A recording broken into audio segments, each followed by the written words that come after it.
بسم الله الرحمن الرحيم. magacayga hadaan ku bilaabo waxa la dhahaa Firdawso Cabdiwahaab Maxamed. waxaan ka imaaday gobolka Hiiraan gaar ahaaneed Qoraxsin. waxaan u imaaday gabar yar oo 5 jir oo xanuunsan cunaha iyo sanka neefta aad u dhibayso darteedan u imaaday waxaana keenay isbitaalka Dalmar.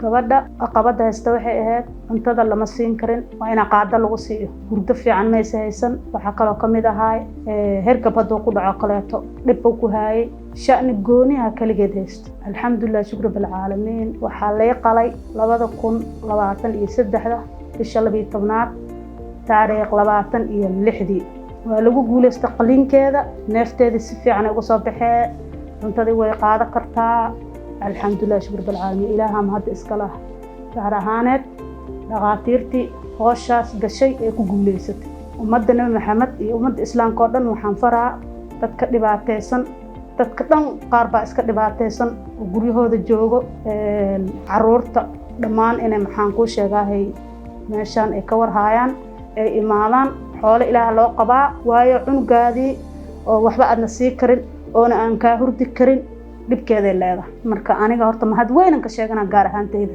shakhsi ahaantayda cunugayga iyo hurda oo cunto iyo cunaa oo isheed ma sha Allah mahad weyn ka sheegana dhaqaatiir aad u fiican tayo leh aqoonteeda sareyso ayaa joogto meeshan alxamdulillah shukr bil caalamiin ilaaha mahad iska leh assalaamu calaykum waraxmatullaahi wabarakaatuh.